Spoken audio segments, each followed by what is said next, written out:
All right, Chris Hall here for Dogs on Demand on Facebook, Instagram, YouTube, Twitter, and all those other places. Good to have you with us today for our program. And it's always great to talk to a dog. University of Georgia Bulldog tennis player Ethan Quinn joins us today. Ethan playing, of course, for the seventh-ranked Bulldog tennis team, men's tennis team, picked to finish first in the SEC. And Ethan had quite a fall season in tennis. Ethan, good to have you with us on our program today. How things going with you, my man? Thank you. I appreciate getting onto the podcast once again. I really appreciate it and I enjoy it. But everything's going great. Just got back from practice actually. So I hurried onto my computer, and then we actually leave early tomorrow. So it's kind of getting into the thickness of the season, and I'm looking forward to it. Now you're headed off to Texas tomorrow, I understand, correct? Yeah, yes, sir. Now you guys, and some people may not exactly be familiar with the tennis seasons in college. You had a fall season, and by the way, did I read it right? You finished the fall season as the top-ranked singles player in the country. Yes, congratulations, my man! Quite an achievement, huh? Thank you. I appreciate it. Yeah, it was a lot of hard work and a lot of dedication, missing classes and missing weekends in Athens, but I felt like it was totally worth it. Yeah, well, great season so far. And now we've turned to the spring season. I guess you guys call it the regular season. You open the season, the men's tennis team opened the season against FSU. Didn't quite go exactly as planned for the tennis team. But let's look forward to this season. You got high expectations for this tennis team from the University of Georgia. Talk a little bit about the fall season, and now as we get into the regular season, just your impressions of the team and how you think things will be going. Yeah, kind of starting off with the fall. I mean, obviously the fall is more of a development period there's not quite as much travel and there's not as many college tournaments. You're not missing as much class, but I kind of took advantage of that developmental period that the fall is. The tournaments I did very well in for college tennis. So I kind of was able to get my ranking where I wanted it. And then even in the fall, I was able to play some professional tournaments kind of throughout the country. I went to Illinois, I went to Virginia, South Carolina, went to New York for US Open. The fall was kind of just that period for me to develop, get as many tournaments, get as many matches in as I possibly could, kind of get used to this new team that we are and kind of getting used to the fact that now I'm playing for UGA, whereas I wasn't playing the spring before. So that was kind of that whole fall period. And then leading into the spring, it's a whole different story, honestly. Going into that first match at FSU, I hadn't played a dual match. I'd only watched home matches at University of Georgia. So obviously watching matches at home compared to traveling on the road is a lot different. FSU, they're a really good team. I think they're underranked, honestly. But they played really well. They kind of took it to us. And then our team was a little bit almost scared, a little nervous. I know I personally was nervous playing my first dual match. And then honestly, that crowd was pretty incredible. There was a lot of trash talking in the stands, especially to me and Reuter, which I was not really expecting that. Most people think of tennis as a kind of quiet clap sport, kind of just individual. Whereas when you go to a college tennis match, it's people are trash talking you. They're talking about your mother, they're talking about your sister, whatever, your girlfriend. So I wasn't really prepared for that. But leading forward to the rest of the season, I know our team had a really good discussion after we were kind of leaving FSU, just kind of trying to get our situations settled.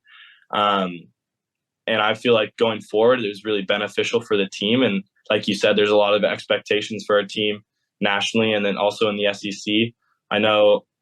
We have 5 fifth years on our team, so there's a lot of experience that we have on our team. I think we gotta use that, especially with Philip Henny and Blake Reuter, Trent Ride, Tio Juska, all those guys playing singles, and they have been playing pretty high up in singles, honestly, for their 4 years they've already been playing. I think once we use that to our advantage, kind of realize that we're going to be the hunters, not be hunted. That's one thing our coaches always say, is just continuing to hunt. I think once we kind of start playing with that mentality and just playing to win, we're going to be a pretty dominant team, not only in the SEC, but throughout the country. People are going to be knowing that Georgia's looking for another title. One of the unique things I think about tennis is the fact that even though you're in college, you can also play in, professional tournaments, which is kind of cool. And, you talk about your schedule, you talk about how, the different tournaments that you have played. It's a pretty grinding schedule to be a tennis player in college and to try to take advantage of those other opportunities. Tell me a little bit about your regimen, about your diet, about your exercise, your rest. It makes me tired just talking about all that you go through. What about as an athlete at your level, in the tennis world? How do you take care of yourself? Just a lot of discipline, honestly. I know when I was in my redshirt year, I wasn't quite as disciplined as I wanted to be. I definitely took advantage of the fact that I wasn't going to be playing matches every single week. Kind of was able to enjoy just being in Athens and being a college student. But looking back into this last fall, it requires just so much discipline. I mean, a lot of athletes in the fall, they don't have their fall season yet. It's not like tennis where they have 2 different seasons. So a lot of athletes, they tend to do a little bit more type of stuff in the college life, where tennis players, honestly, even in the fall, you can't really do that. You're missing a lot of weekends, especially with my schedule. I want to say I missed 8 full weeks of class, which in a 16-week semester, it's pretty tough to do that. So just like constantly being on the road, taking care of your body, it requires a lot of discipline, a lot of extra stretching, whatever, icing your body when you're on your own. And that's something I had to do a lot of, was managing myself and managing my diet while I was on the road. I couldn't go eat Chick-fil-A every Tuesday, Thursday. I couldn't just stay up late until 2 a.m. every single morning sitting with my roommates. So it definitely requires a lot of discipline. And then coming into this spring season, I kind of came in with this New Year's resolution I wrote down a few things for my body and my health wise, just trying to keep track and making sure that I'm doing all the proper recovery and making sure I feel good. Cause like you said, I mean, it's a grueling schedule. And then for our team this semester, we don't have indoor courts. So we're on the road for, I want to say, the first 8 or 9 matches besides the ITA kickoff that we have at home.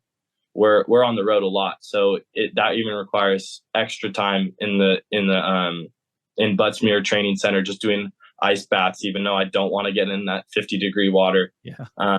Doing all the extra prehab, just getting ready for practices and that type of stuff. So it just requires just an absolute incredible amount of discipline. I mean, there's plenty of times where I want to stay up late with my roommates, or I want to go out and hang out with friends, but I know that if I do that, man, I'm going to be tired and I'm going to be just kind of screwed for this 6:45 a.m.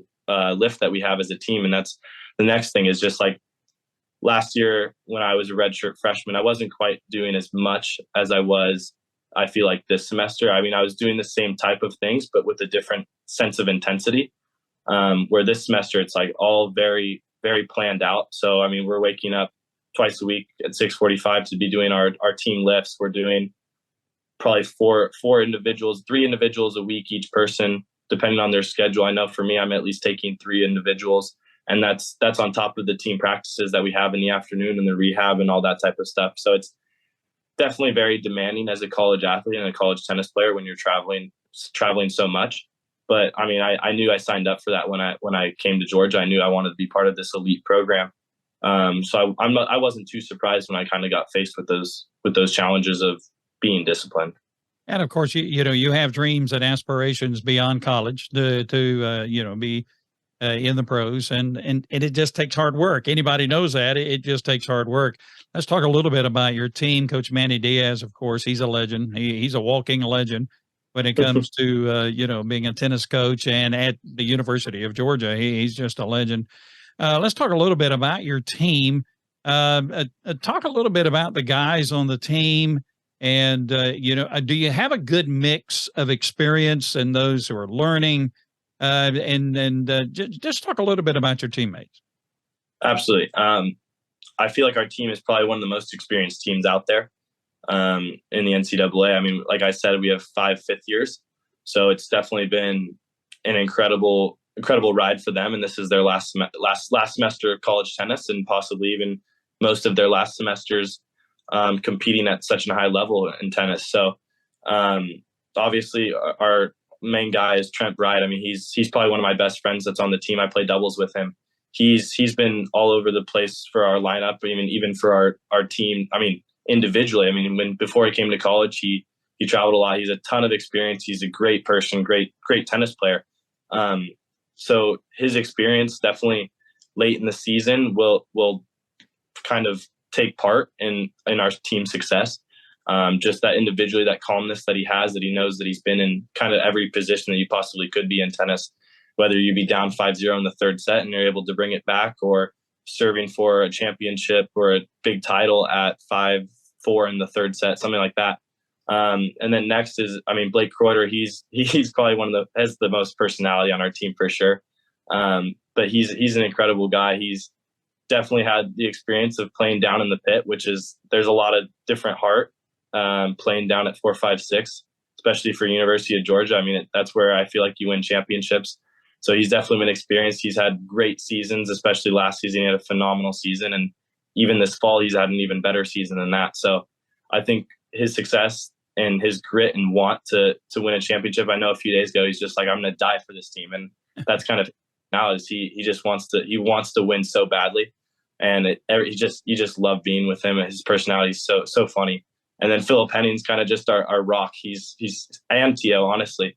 Both of them are just such grinders and battlers. They're willing to just put their body on the line every single season.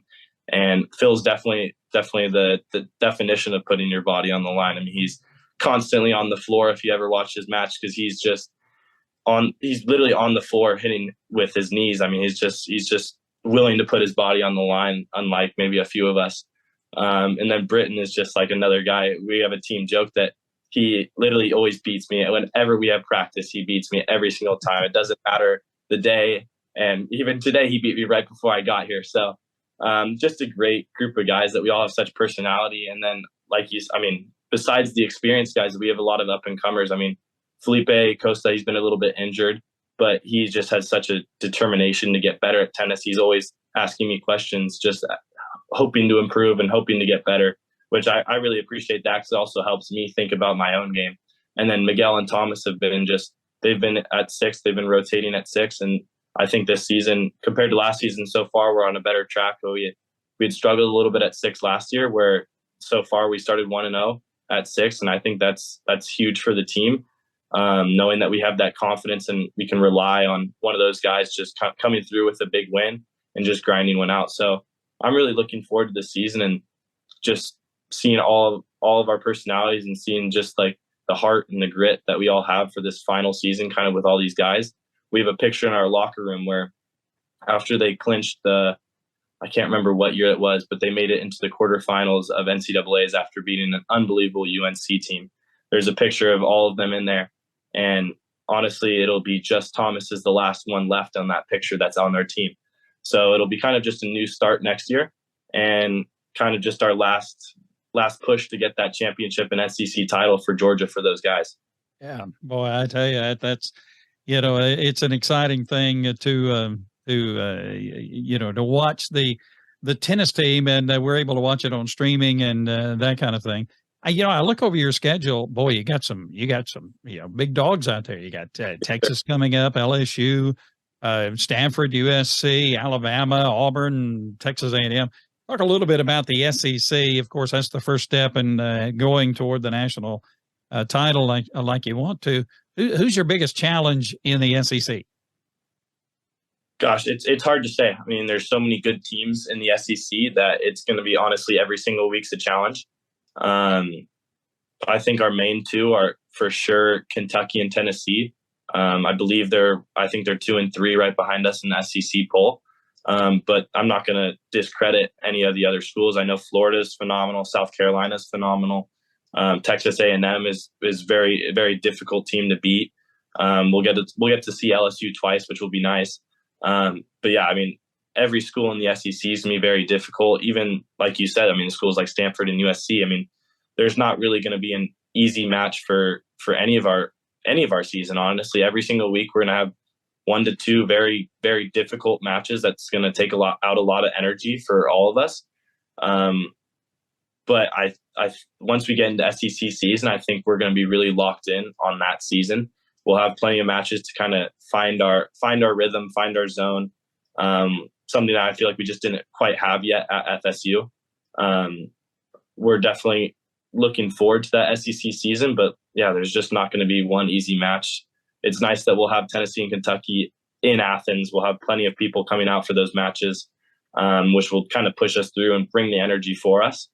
But when we're on the road at Florida and South Carolina, I've already heard plenty of stories of how difficult it is playing at those places. And I can only imagine playing at FSU compared to playing at an SEC rival like Florida or like South Carolina in tennis. Like, there's going to be a lot of words exchanged in the back fence that I got to start mentally preparing for myself. But I'm looking forward to that season, looking forward to that challenge.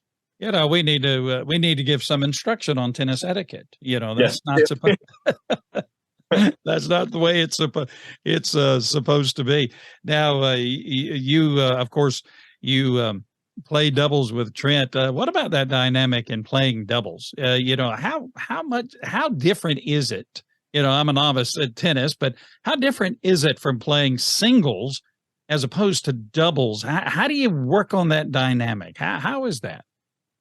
It's definitely difficult. For me personally, doubles is just a lot quicker paced. I mean, you could lose a set 6-0 in 15 minutes, and then you're having to cheer on your teammates and hopefully they can clinch and kind of clutch up for your little bit of mistake. But yeah, doubles is just, it's something hard to prepare for. I know me and a few of my teammates have kind of discussed this. It's just like there's playing and there's practicing and doing drills and trying to work on your hands and all that type of stuff.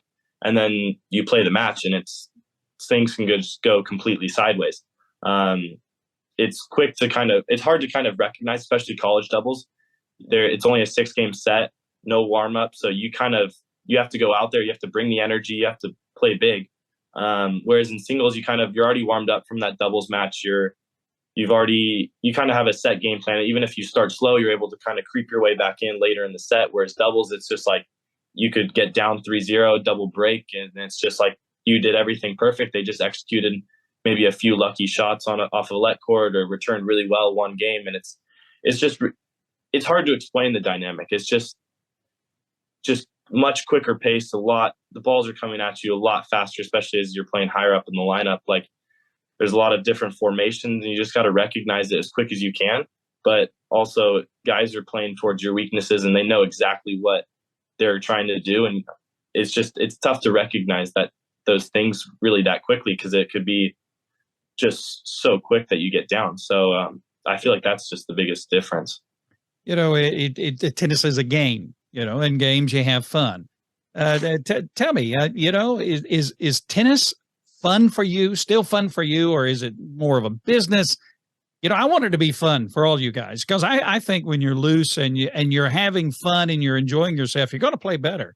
So how do it's a business? It is. You're a part of a college tennis team, but how do you maintain that? Okay, I'm going to have fun with this, but man, this is important, and a lot of people are depending on me. How do you maintain that balance in that way? It's definitely, it's hard for me sometimes to kind of change from being a business guy and just having fun out there. Obviously I always want to win. So that's where I kind of come in with this is a business type of mindset. But at the same time, like you said, when you're having fun, that's when you're playing the best. When you hit an incredible shot and you smile and you see Jamie Hunt giving you the brightest big smile right back at you, it's honestly an amazing feeling. So I think I could definitely do a better job at having a little bit more fun. And I think once I kind of start getting used to this college season, I will have a bit more fun, where I felt like I was playing a little bit too much with pressure, even though I shouldn't be feeling like I'm playing with pressure. I'm just a freshman. I should be enjoying the experience and having just all this fun playing for a college team and kind of having people come to watch me and just enjoy that. So I think, if you're having fun, you're smiling, that's the biggest part. I know me and Will Reynolds, our volunteer assistant coach, when he's on the side with me and him kind of joke around, and that kind of takes my mind off of this is like a business. It's like we're just talking and we're exchanging a little bit of jokes and smiling. It's just like that's when I'm able to play my best tennis. I'm able to enjoy being out there and not thinking about like, oh gosh, if I lose this match or if I win this match, I'll be able to do this and I'll do that. It's not about that. It's about enjoying and being with your team and getting to do all these experience, travel across the country on a college team, getting to walk through airports and people are like, whoa, like you go to the University of Georgia, like what's your sport? So I think it's just an incredible experience getting to be a college athlete and getting to play in front of your friends. Especially for me, I mean, it's for me last semester not playing is like I'd talk to people and they'd be like, oh, when's your next match? And it's like, I'm not playing. But now it's like, all right, my next match is in 2 weeks. You should totally come out. And then I see them and we're all smiling and laughing, like even when I'm on the court. So it'll just be an incredible experience when I'm playing and having fun rather than playing like it's a business. Yeah. Texas, you guys are traveling to Texas to take on the Longhorns. So let's go into the coach's room at the University of Texas, and they're scouting you out. So what do you think they're saying? What is Ethan's strengths? Where do you think we might be able to do some damage against him? Scout yourself as if you were a coach for the University of Texas. You know, what do you think they're saying about Ethan? Not one thing I feel like that can't go unnoticed whenever a coach is definitely looking at me is just like, I'm going to bring it to you. I'm definitely going to be ripping forearms. I'm going to be playing big. I'm going to be putting pressure on you, coming to the net, being attacking. So guys, you can't be passive. If you're passive, I'm just going to light you up. I feel like, going to use my strengths. And I think that's one thing I could honestly do better is knowing that my strengths are better than anyone else's strengths in the country. But weaknesses, I mean, it's hard for me, I'd like to say I don't have that many weaknesses. Maybe right. Coaches recognize it a bit better. I feel like my weaknesses aren't really the definition of a weakness. It's more of just like not as sharp as sword. My forehand's a sword and maybe my backhand's just a little dagger. I don't really see myself as having a weakness.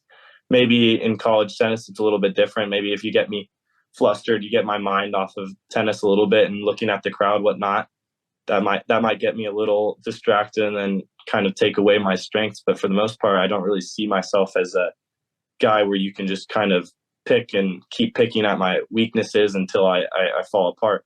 I feel like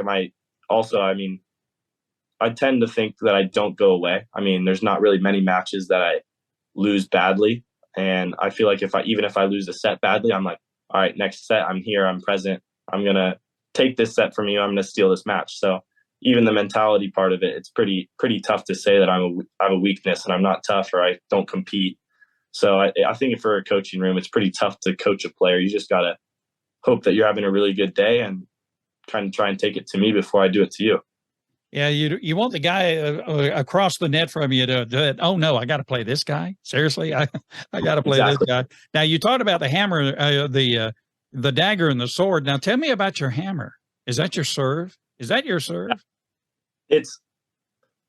I'd say my forehand is probably my sword for sure. I mean, of course the serve you can control, but the forehand's like when you're in battle. I mean, you don't get to strike first every single time. So when I'm using my forehand, it's just like, all right, someone's trying to attack me there and I'm just going to reflect it and attack you back. So I definitely find my forehand as my sword for sure. It does a lot of damage, pushing people back, going through them, kind of I can move it anywhere. I can disguise it and hit a drop shot. So, I mean, my forehand's absolutely my sword. Yeah, I need to come up and take some lessons from you, Ethan. I really do. You know, my tennis is no. Of course, you're from California, and you've made it across the country to play for the University of Georgia. Now you've been in Athens for a while. You've been in Georgia for a while. So, I know you're enjoying living in Athens, a tremendous college town. So, percentage-wise, how much Georgian are you now as opposed to Californian? That's a good question. I mean, so I currently now have a Georgia's driver's license. My parents, they bought a house here. I've got my car registered in Georgia. I live in Georgia. I'm starting to call Georgia home. So I feel like starting to get to the point where it's maybe a little bit more majority. I'm a Georgia guy than I am a California guy. It's tough when the 49ers are doing well. I'd like to say I'm still a Californian. That's my team because I mean they're close by.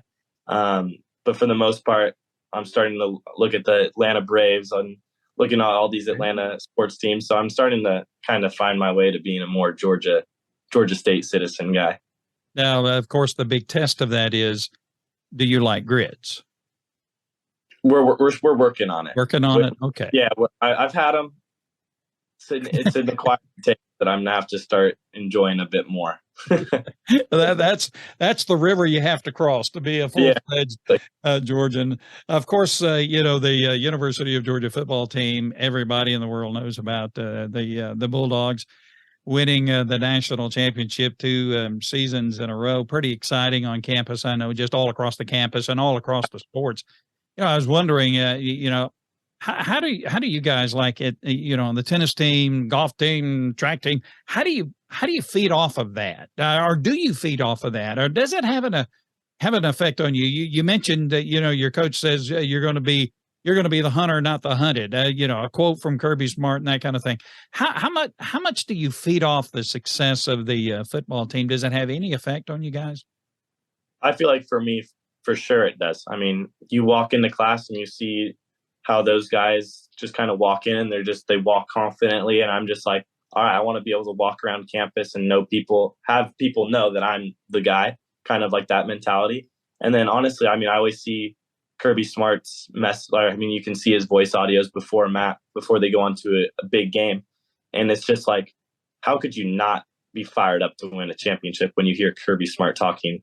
And it definitely, when I actually saw it before this week, I saw one of the clips and it was just like, God, this is just like the most. I saved it into my camera roll. I was like, I'm going to try and listen to this every single time before I play a match. Like, it's just a different atmosphere when you know that you're the best. And I feel like, all right, I want to be the best. Like, I'm going to do the things that I know it's tough to be the best, but I mean, you got to do it, and you got to do the hard work in order to become the best. And I think I'm willing to do it, especially when you hear the stories that these guys have done. I mean, I'm friends with a few football players, so they're telling me about some of the workouts they've had to do, and I'm like, wow, that's insane. But like, all right, like let me do my tennis specific workouts that are the same intensity. Let me do the same thing so I can become the best like you guys. And I think that definitely affects the culture throughout the campus. I mean, a lot of people, even people that aren't athletes, it affects the way they walk around campus. They're just like, all right, we go to the best school in the country by far. There's no debate. Like, people, who cares if they go to Virginia or they go to USC in California? There's just no way to compare being in Athens, Georgia. You just walk around and you're just like, all right, I'm going to be the best. We're at the best school in the country. Like, this is just the place to be. And that's what I appreciate most, that the football guys kind of carry with them to the rest of the student populace. The women's tennis team, of course, they're underway as well with their season. Do you guys interact much, the men's and women's tennis team? Do you ever get together every now and then and say, hey, let's play a match against each other? Well, how about the interaction with the women's tennis team?